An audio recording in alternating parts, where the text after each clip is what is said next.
اولاد ایک بہت بڑی نعمت ہے اللہ تبارک و تعالیٰ کی، لیکن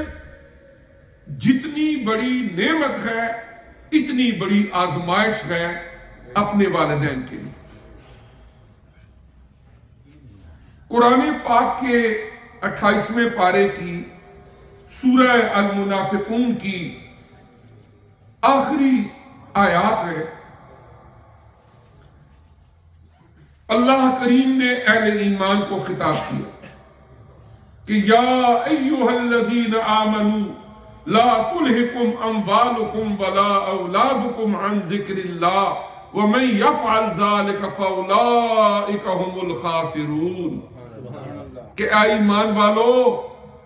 تمہارا دنیا کا مال و دولت اور تمہاری اولادیں کہیں تمہیں اللہ تبارک و تعالیٰ کے ذکر سے غافل نہ کر دے، اور اگر کوئی ان دونوں چیزوں کی وجہ سے دولت کی محبت جب ایک حد سے بڑھ جائے یا اولاد کی جو محبت ہے وہ اللہ کی محبت، اللہ کے دین کی محبت پہ بھی غالب آ جائے اور بندہ اللہ تعالیٰ کے ذکر کو بھی چھوڑ دے، تو فرمایا یہ لوگ سخت خسارے کے اندر ہیں۔ اور پھر اس کے بعد اللہ تعالیٰ نے فرمایا کہ لا نسألک رزقا، اے پیارے نبی صلی اللہ علیہ وسلم ہم نے تمہیں اولاد دی، ہم رزق کے معاملے میں تم سے سوال نہیں کر رہے، اس لیے کہ رزق دینے والے ہم خود ہیں۔ ہم سوال یہ کر رہے ہیں کہ جو تمہاری ذمہ داریاں ہیں بنیادی طور پر ان کو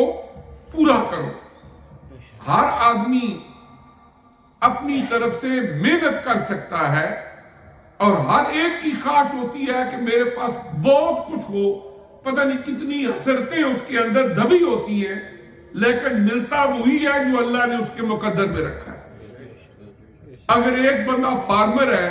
زمیندار ہے، تو میکسیمم وہ یہی کر سکتا ہے کہ ٹائم پر ہل چلائے، ٹائم پر کھاد ڈالے، اس کے بعد دانہ زمین میں بو دے۔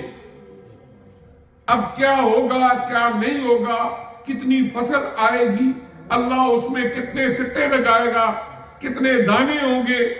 فصل جو ہے وہ اگر کہیں بارانی علاقہ ہے تو وہاں بارشیں ہوں گی کہ نہیں ہوں گی، کاشتکاری تو کہیں نہیں ہوگی، یہ اللہ کے کام ہے۔ بندے کا کام ہے کہ محنت کرنا، کوشش کرنا رزق حلال کے لیے، لیکن اس کے بعد نتیجہ کیا نکلتا ہے یہ اللہ تبارک و تعالیٰ پر چھوڑ دے، اور وہ اللہ تبارک و تعالیٰ بہتر طریقے سے انسان کو رزق دینے والا ہے۔ تو فرمایا لا نسألک رزقا، کہ ہم سوال رزق کے معاملے میں نہیں کر رہے، اس لیے کہ نحن نرزقک، تمہیں رزق دینے والے ہم ہیں۔ لیکن حکم کس چیز کا دیا گیا؟ اس چیز کا حکم دیا گیا کہ جو تمہارے اہل و عیال ہیں ان کو نماز کی تلقین کرتے رہو اور خود بھی اس پر جمے رہو۔ دو حکم ہیں، ایک تو یہ ہے کہ جو تمہارے سبارڈینیٹس ہیں ان کو نماز کی تلقین کرنا، وہ بیوی ہے، وہ بچے، یہ ہیڈ آف دا فیملی کی رسپانسبلٹی ہے قرآن عزیز کی اس آیہ کریمہ کی روشنی میں۔ اور پھر دوسرے مقام پر ارشاد فرمایا قوا انفسکم واہلیکم نارا، اپنے آپ کو بھی، اپنے بیوی بچوں کو بھی، اہل و عیال کو بھی جہنم کی آگ سے بچا لو۔ اور پھر وَاسْتَبِرْ عَلَيْهَا فرما کے کہ خود بھی اس پر ڈٹے رہیں اور جمے رہیں،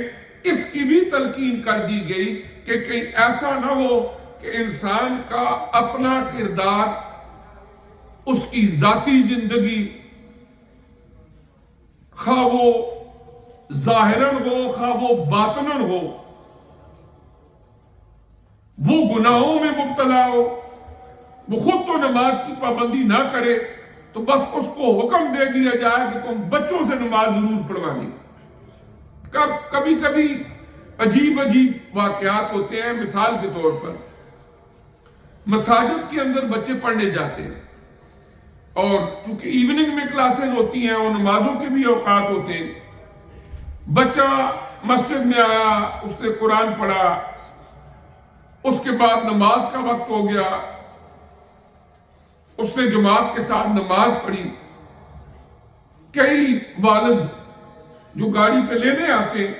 وہ باہر گاڑی میں کھڑے انتظار کرتے رہتے ہیں، بچہ آئے نماز پڑھ کے تو میں اس کو لے کے جاؤں۔ وہ خود نہیں کیا کہتے کہ بچہ نماز پڑھ رہا ہے تو میں خود بھی جاؤں، چلو نماز کا ٹائم ہے نماز پڑھ لوں اور پھر بچے کو لے لوں۔ وہ باہر گاڑی میں کسی کے فون پہ یا اور ایکٹیویٹیز، لیکن یہ ہے کہ انتظار میں کہ بچہ نماز پڑھ کے آئے تو میں اس کو لے کے جاؤں۔ تو یہاں پر حکم کیا دیا گیا کہ خود بھی اس پر قائم رہو، خود بھی اس پر ڈٹے رہو، اور پھر ہی اس میں اثر بھی ہوگا۔ آپ دیکھیں نا، اگر ایک آدمی کوئی بھی ہے، کامن سینس کی بات ہے، ایک عمل خود نہیں کرتا، ظاہر ہے وہ دوسرے کو اس سے کہتا ہے اس سے اجتناب کرو، اس سے بچو۔ فرض کیا گھر کے اندر باپ ہے، اس کو سگریٹ نوشی کا نشہ ہے یا شوق ہے، جو بھی ہے، وہ گھر میں سب کے سامنے سگریٹ پیتا ہے، اگلے دن بچہ بھی ایک سگریٹ اٹھا لیتا ہے، وہ بھی پینا شروع کر دیتا ہے، وہ سوچتا ہوگا کہ اچھا ہی کام ہوگا تو ابو بھی کرتے ہیں۔ اب وہ اس کو ڈانٹے، تو کیا یہ کر رہا ہے، یہ سخت نقصان دہ ہے، اس پر کوئی اثر نہیں ہوگا۔ کیوں اثر نہیں ہوگا؟ اس لیے کہ اسے پتہ ہے کہ خود تو روز کرتے ہیں اور مجھے کیوں اس سے منع کرتے ہیں۔ اثر تبھی ہوگا کہ جو بندہ خود بھی محتاط ہوگا کسی کام سے، اور پھر بچوں کو بھی کہے گا کہ تم اس سے بچو اور محتاط ہو۔